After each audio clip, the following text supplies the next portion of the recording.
एक बार किसी राज्य का राजकुमार अपने सैनिकों के साथ जंगल में शिकार के लिए गया। बहुत देर हो गई थी, लेकिन एक भी शिकार हाथ न आया। पैदल चलते चलते सैनिक बहुत थक चुके थे, इसलिए उन्होंने राजकुमार से कहा, युवराज, आप तो घोड़े पर हैं, इसलिए आप ज़्यादा थके नहीं होंगे, परंतु हम लोग थक चुके हैं और पानी के बिना प्यास से व्याकुल हो रहे हैं।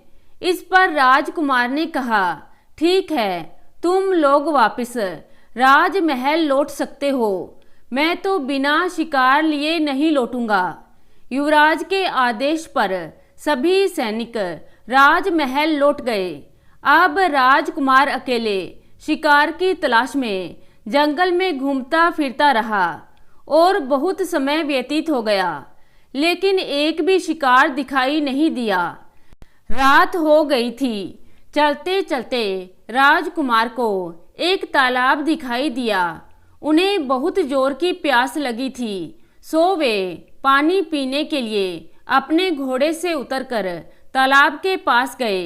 वे जब पानी पी रहे थे तो तालाब के दूसरे छोर पर एक सुंदर सी लड़की पानी लेने के लिए आई।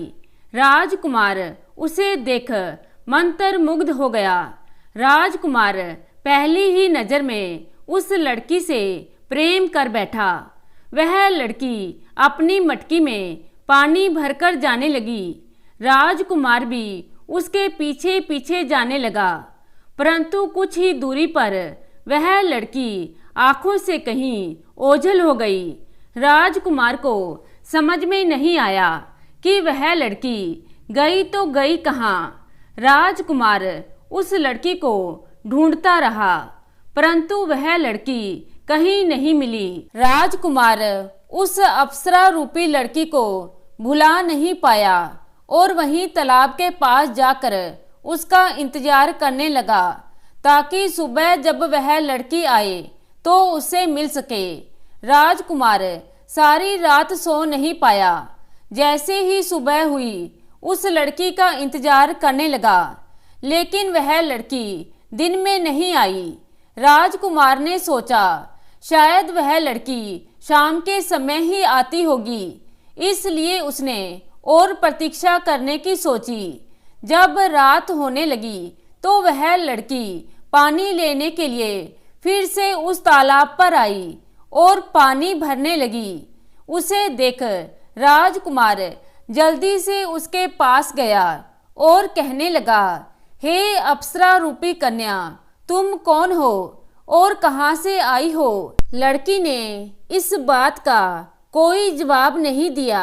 राजकुमार फिर से उससे पूछता है, फिर भी लड़की चुपचाप पानी भरकर वहां से चली जाती है। इसी प्रकार राजकुमार वहां रहकर रोज लड़की से उसके बारे में पूछता, लेकिन लड़की कोई जवाब नहीं देती। एक दिन वह लड़की रात से पहले ही अपना चेहरा ढककर पानी भरने के लिए तालाब पर आती है। उस दिन राजकुमार गुस्से में आकर उस लड़की के नजदीक जाकर कहता है, हे अप्सरा रूपी कन्या, मैं आपके प्रेम में विवश होकर कई दिनों से इस जंगल में भटक रहा हूँ। मैं आपसे विवाह करके आपको अपने महल की रानी बनाना चाहता हूँ। कृपया अपना परिचय दीजिए। हमेशा की तरह लड़की कुछ ना कहकर वापस जाने लगती है। तभी राजकुमार उसका हाथ पकड़कर उसके चेहरे से नकाब को हटा देता है, लेकिन जैसे ही राजकुमार नकाब हटाता है तो उसे उसका बदसूरत सा चेहरा दिखाई देता है। यह देख राजकुमार चौंक जाता है और कहता है, हे अप्सरा रूपी कन्या, तुम्हारे इस चेहरे का राज क्या है? यह तो मैं नहीं जानता। दिन में बदसूरत और रात में एक अप्सरा से भी ज्यादा सुंदर हो जाती हो, परंतु अब भी मैं तुम्हें उतना ही प्रेम करता हूँ। इस पर वह लड़की कहती है, हे युवराज, सुनना चाहते हो तो सुनो। एक बार मैं और मेरी सखियां अपने राजमहल के बगीचे में खेल रही थीं। तभी एक कुबड़ा ऋषि हमारे बगीचे में आ पहुंचा और मुझे देख मेरी सुंदरता पर मोहित हो गया। उन्होंने मुझसे विवाह करने का प्रस्ताव मेरे सामने रखा, पर मैंने उनका उपहास उड़ाते हुए कहा, देखो यह एक कुबड़ा ऋषि है और मुझसे विवाह करना चाहता है, जो ढंग से खड़ा भी नहीं हो पा रहा है।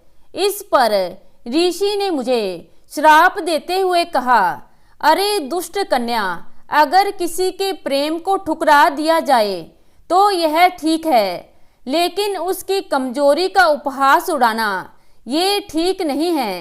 इसलिए मैं तुम्हें श्राप देता हूँ, जैसे जैसे सुबह होगी तुम्हारी खूबसूरती बदसूरती में बदलती जाएगी और लोग तुम पर थूकेंगे। तुम अपने आप से घृणा करोगी और जैसे ही रात होगी तुम पुनः अपने असली रूप में आ जाओगी।